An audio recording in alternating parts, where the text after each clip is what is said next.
Hello everyone, it is Cyberwar, so welcome back to another video. My Helsinki Clash Royale tournament wrap up. The event hosted by Supercell, presented by ESL. I'll be sure to post up another video on tomorrow onto the channel, covering all of the big highlights or just the moments I thought were interesting about the Clash Royale tournament. So right off the bat, this was my first ever esports event that I participated in, and it's honestly really awesome that Clash Royale has come to this point. I would honestly say at this moment Clash Royale can be considered either already an esports game or a potentially really close contender to become a esports game. But what we participated in definitely was esports. There was ESL hosting the event, Supercell also taking part of it, of course, as they are the developer. There was a prize pool of 15,000 euros, which is $70,000, rough calculation, I think, calculation, something like that. That is a large amount of money, I feel. For a first event ever, I think that's quite large. I think it's really nice when we see that. Fun fact: we, the YouTubers and streamers, we didn't know that there was going to be money involved. So the moment we heard, as we were sitting in the audience just like everybody else, that there was going to be a prize money, we just looked at each other. I was sitting next to Nick, and then Galadon was next to me at the other side, and then Clash on Gun next to Galadon. And we looked at each other, was like, whoa, this is pretty cool. But I didn't let that shake me, because honestly didn't really care. I just really wanted to do well in this tournament. So yeah, just really crazy. Now, what you guys saw in the live stream was actually round 2. That was the finales, the live stream. Before that, there was an elimination round consisting of everybody going head to head to each other, and I'm gonna explain how that actually went. So the first round was a special tournament build. Everybody got a special tournament build, and everybody started off with 2,000 trophies, and you had 90 minutes to get as many trophies as you could. And out of that 90 minutes, the top 8 with the most trophies, which you guys saw on the stream, were actually qualified to join in that live stream. So that's how it went down. Now, I honestly personally think that the qualifying round was way more interesting than the finals, which may sound really crazy, but the amount of emotions or stuff that happened during the qualifiers was just totally insane and amazing, and such a cool experience. Something I've never experienced before. People yelling, screaming, being happy, raging, especially raging, people just shouting stuff out of nowhere, people with headphones, people being all serious, people being all focused. It was amazing. It was such a blessing to be in there, and totally awesome. So, let's start from the beginning. So, 90 minutes. The buzzer went off, 90 minutes get started, we started the app. Some people couldn't start up immediately. I had the ability to start up immediately. You basically start off from scratch, you type in your name. Also I typed in reversal YouTube, and then you have to make your decks again. So I quickly log onto my other accounts to the decks I had ready. I basically had 3 decks that I could run with. I ended up using 2 of the 3 decks. The first deck that I used was the P.E.K.K.A. Dark Prince, and it had, I think, an Elixir Collector, a Freeze Spell, and a Hog Rider, and then something else, I'm not sure. I think I had arrows or something like that, and minions. Oh, that's the whole deck. That was my first deck. Actually really cool. I finished up my battle, and I saw I was ranked number 2. That's the first screenshot. So I won the battle, obviously. Ranked battle number 2, I won the battle, and I was in rank number 1. I was so happy about that. But then I won the 3rd battle, I was still in rank number 1. I won the 4th battle, I was still in rank number 1. And then I won and then the funny thing happened. After the 4th battle, I had to wait for like 20 seconds before I could find a new match, because I was high up there on trophies. So then I found this guy called Gucci Mama. Like literally, Gucci Mama. This guy was running the most frustrating deck I faced in the entire tournament. He was running a building deck, so he had all of these buildings, and that include Expo. And he basically destroyed me. He just wrecked me. I could not do anything against his deck. He put me out of position the entire time. This guy definitely knew what he was doing. He did it well. Mad respect to him, but just the amount of frustration I got out of that is just totally insane. Then I faced Wicked Gaming. I 3-starred him. I kind of have a feel. I had a feel because I played him so much about his playing style, so that really worked in my advantage. My deck was also better versus his deck, so that's 1-on-1 and 2. Then I faced Clash with Ash, and apparently I was the only person to ever 3-crown him in the entirety of the tournament. That's what he told me afterwards anyways. That made me really happy, honestly. I'm very, very stoked, and I'm excited about the fact I was the only guy who 3-crowned him. A guy in the top 8, so that was making me very, very happy. Now you guys are probably curious about this point. Well, how well did you do? Well, my lowest ranking in the entire tournament ever was rank 43. What happened was midway, with about 1 hour left on the clock, I noticed that I started dropping a little bit. People started adjusting their decks. People started using different types of decks. I honestly wasn't really feeling that deck. It was really well, but it really works well in specific situations. And if it works, it always 3 stars or 3 crowns, regardless of the situation. So the deck really didn't do my... It was a solid deck, but it was solid in like 70% of the battles, and I needed a deck that was even more solid than that. So I swapped over to a spawner deck. That is the deck of Sinesta, a really great player, and I kind of practiced that deck a lot, and I made it my own a little bit, and I played really well, and I played very solid with it. I lost about only 20% of the battles with that deck, so I did really well. If I had the right state of mind, I would be performing really awesome with the deck. And here's the cool thing with the deck, the deck starts to get really strong when double elixir hits in. So the moment I was playing the deck, I was able to hold my own, maybe got some damage onto my own tower, but in the end I was able to steamroll the opponent, causing the 1 or 3 star on the battle. So I was really comfortable with the deck and very happy. Now towards the ending, I was about rank 20. There was 15 minutes left on the clock. I got kind of nervous. I was like, I really gotta start making a push. You started to see the differences. People started to rage quit. People started to walk away. People started yelling. People started to be happy about the fact they won a battle that they really needed to win.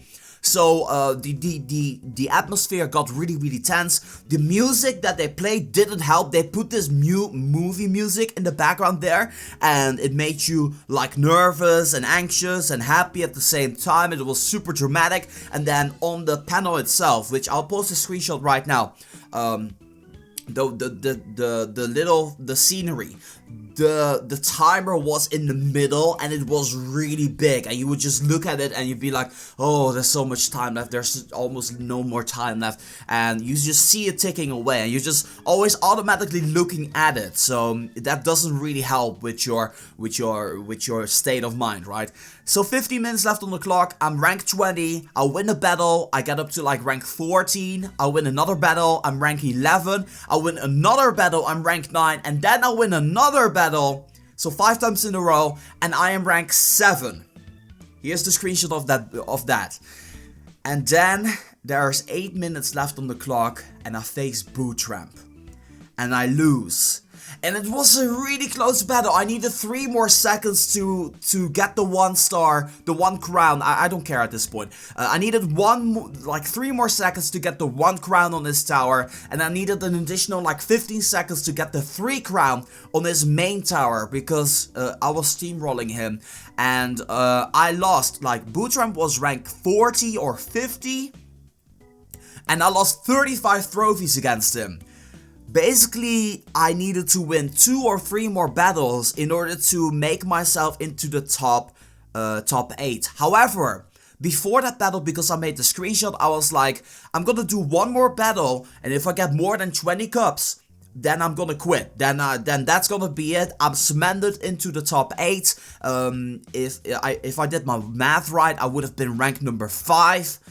Unfortunately, whenever I lost against Bootramp, I just completely tilted. Like I lost it. Like emotionally, it was such a heavy blow. The heaviest blow of the tournament. It was such a heavy blow that I just couldn't recover from that. And I lost the 2 battles after that. I honestly just rage quit. I just couldn't do it anymore. I was just done. I was over. I couldn't. So after the buzzer went off, no, actually before the buzzer went off, there was like 2 minutes left on the clock. I just walked out. I left my iPad. I dropped my iPad. I dropped my phone. I just walked out. I went outside. Yeah. I felt so salty, guys. I honestly felt so salty. I was like, Bootram, no! Why didn't you give me that win? Because when Bootram won versus me, he was 1 rank below me, and I was rank 26, he was rank 27. We honestly could have not made it. So that was really unfortunate. But, you know, he's not to blame. He obviously, of course, wants to win as well. So, you know, if I'm not able to win by my own ability, what is the point of actually competing in a tournament like this? So it's just great that he actually did do his best against me, and he simply was better that battle. But that battle was very important to me, less important to him. So that's what we've learned. It's always your own fault. Whenever you lose, it's always your own fault. It's not the fault of someone else. I just had so many emotions racing through my mind at that moment. I just saw my top 8 position slipping out of my hand. I was so close. And this is what happened when I tilted. These are the battles that I played after. I just completely threw away about 100 cups, including boot ramp, and I finished rank 33, about under the Runham. So yeah, and then the ending result, I was 8 trophies away before the boot ramp battle, so I literally just needed 1 more battle to win, which was insane. Now my story was not the most devastating story, because there's actually 2 stories that are even more devastating. The second most devastating story that I feel of the tournament was Chief Pat. He didn't make it, but he was kind of supposed to make it. And then Ash was not supposed to make it, but he did. Now here's the thing, I'm not sure of this, you may have to correct me on this one, if any of the YouTubers are watching. From what I know, Pat faced Ash when the buzzer went off, and Pat won that battle, putting him into the top 8, but it was already too late. What they should have done, I honestly feel, is that they should have closed the queue at the buzzer and then let people finish their battles and make that count towards the total. Because what happened was, when there was 10 minutes left on the clock, they started putting the leaderboards into the screen, into the panel, instead of actually the time, so that way you didn't really know what the time was left. So that really confused me, and that really got the better of me in the end as well. So that was the second most devastating story. I think the most devastating story is from the guy called Spacewalker.